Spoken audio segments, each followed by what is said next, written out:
Um, hey there to anyone who's gonna be watching this. This is my first video on this page, and really, I wanted to talk more about some of the things I've been writing about, the political situation back home, or just the situation back home, um, in Zimbabwe and in Africa as well, or this kind of thing. Um, there's something I wanted to speak about, um, and it has to do with a very controversial, um, a very controversial situation, should I say? And mostly, there's this thing that there's a bitter division between people who support ZANU PF and people who support MDC. Uh, I'm a person who supports the right kind of leadership. I mean, wherever it's coming from, and I don't like to. I'm not one who blindly supports something before I really know what they truly are about, or what the reality around them is, not what the rhetoric is, but the reality around. Now, speaking about that, I wanted to touch on, firstly, obviously, I have to touch on my the image surrounding the president of Zimbabwe. Now, I understand that there are many Pan Africanists and pro African people who really who admire the president, and who, I mean, there are some who actually see him as a person who walks in the shoes of the likes of Kwame and other Pan Africanist forefathers. Um, Now, the thing about this is, this image that's been attached to him, and it is an image. This image that's been attached to him is due to the fact that he did liberate, or he was at the forefront of um, liberating Zimbabwe and some of Southern Africa from the apartheid system. And because of that, the popular people, the populace, the masses, they put him into power with the uh, you know s- with the implication that he is the one who is going to better things for people. Now, 30 years on, and everybody knows about Zimbabwe. Everybody knows what's going on in Zimbabwe. Everybody. And I'm not going to be black and white and just try to shout out all these, this happened, this and that, that stuff. I want to talk about, mainly, to the people who, I want to challenge this idea about, him being a Pan Africanist. Now, what's on the ground is very different from the image that is portrayed, because it's very two-sided, especially when you're looking at when you're speaking to the two groups, those who are pro-African and those who support MDC. Now, the ones who support, who support ZANU say that MDC is a sellout, and then the ones who support MDC say that the ZANU PF are, they're a brutal regime and there's change that's needed.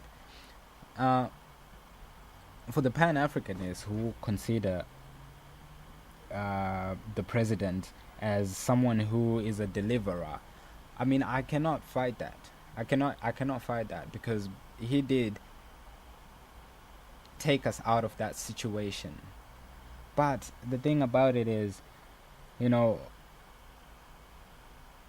when you start, what happens now when the very people who put you into power are challenging your rule, because and most of the times rightly so, are challenging your rule because you are not delivering on the things that you promised, whether you are not delivering on the making it a fairer society in terms of human rights. Example, because this was one of the problems back in the apartheid era in Zimbabwe, was the issue of human rights. Obviously, black people or indigenous people were looked down upon, and they were like second class citizens.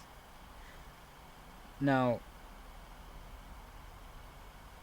the flip side of it is, what's going on now is that there are people in Zimbabwe now who are treated as second class citizens in a way by the person who was supposed to be fighting against that. I mean, fair enough, you could be one for the people, yeah, but then it's a contradiction to say that you stand for those kind of rights when, if your own people decide that what you're doing is wrong, or what you're doing is not the direction that they want you to go, then you start to to to to attack them, either physically or just attacking them by press or this kind of thing, and this is what's happening. I mean, there are people who have lost their lives, who are Africans, who have lost their lives because of the government. I mean, it doesn't make sense. It doesn't make sense unless you're one who says that the means, the end justifies the means. And I don't know about that. I've been thinking about that argument for quite some time. That whatever you do, the end justifies the means. Now, if that's the case, then anyone can argue against murder. Anyone can argue for murder. Anyone can argue for human rights abuses. Because they can simply say, look, the end. In the end, we're fighting for people, and those people who we are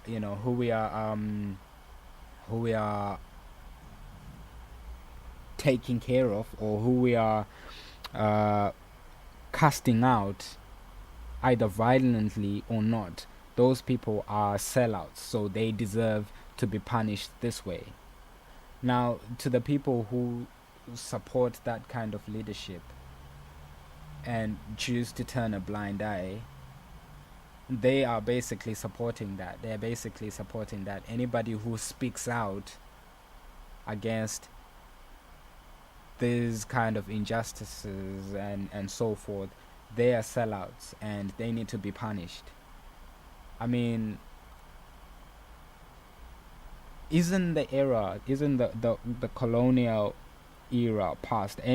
Aren't we a free nation now? Isn't Zimbabwe a free nation? Why do we have to carry on going about ways with the blueprint that the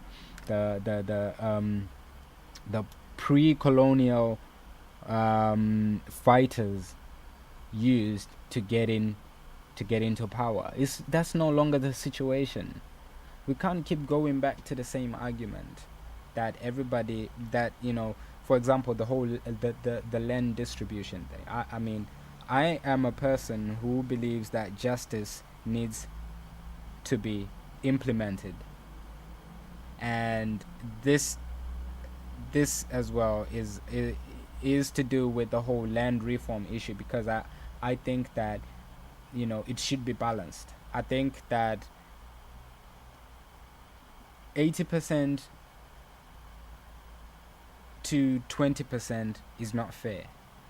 You see, so I think they should be, the whole process of it, the idea was a brilliant and necessary idea, but the way it was done, whereby you disrespect other people's human rights, and you disrespect other people's right to a trial, right to all these legal things that need to be done, all for the sake of and justifying the means. I don't think that's fair. And this kind of image that the president has about this whole, this being one who's delivering Africa, one who's delivering African people out of this situation is very. It's not reality. I don't see it. I really don't. I really don't. I mean, how is it that way? I mean, how can you say that you're like that? How can you say you are a person who is for the people, but when your own people who gave you the power, when they try to express their own views about what's going on, they get shut down? I mean, it's not democratic. And there are people who use the argument that, oh, you know, we don't want to be a puppet anymore. We don't, we don't want to be a colony anymore. We're not going to be a colony. No one's going to allow that. No one is going to allow that to happen anymore. I mean, the people should have the right to decide, one, who they want to be in partnership with, as in other countries or etc. They should have the right to decide what kind of leader they want. Not the leaders decide what's best for the people. The people need to decide what's best for the people. And I don't see this happening at the moment. I don't see it happening. And I can predict very bad things going to happen during the next elections. I really can, because this is a deep division, and the supporters at both sides are really staunch to their own ideas of what's going on. So I guess, yeah, I really wanted to talk about that because I wanted to challenge that perspective that one is exempt from law because they are fighting for the people, and they can do what they need to do even if it's unlawful because they're fighting for the people. I don't believe that's right. And if everyone goes for that kind of leadership, that kind of rule, then we will never get anywhere. We will never get anywhere if we don't accept all the factions of Zimbabwean society, be it what race and creed they are. How are we ever going to move on? How are we ever going to get past all this?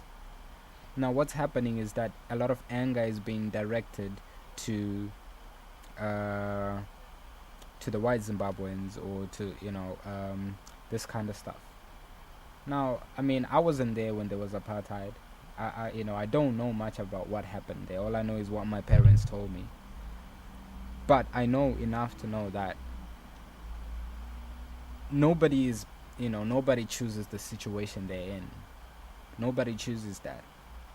And whether you're MDC, whether you're ZANU, whether you're black, whether you're white or whatever, none of us chose to be born in Zimbabwe. None of us. And yes, right, wrongs need to be made right in terms of the whole land thing, and in terms of this kind of stuff. But you can't do it in a way that you disrespect other people. You can't just blatantly put blame on a person because of the color of their race. Now this is directly to people, the people who associate this thing as a racial thing, as a race thing. Like somehow everybody is this or is that, and because they're that, they're wrong. I don't buy it. But anyway, I just wanted to say that, and I hope you like the videos, and if you do, just keep in touch. Tell me what you think, and give me your opinion. Criticize or whatever. Let me know what you're thinking. All right, till next time.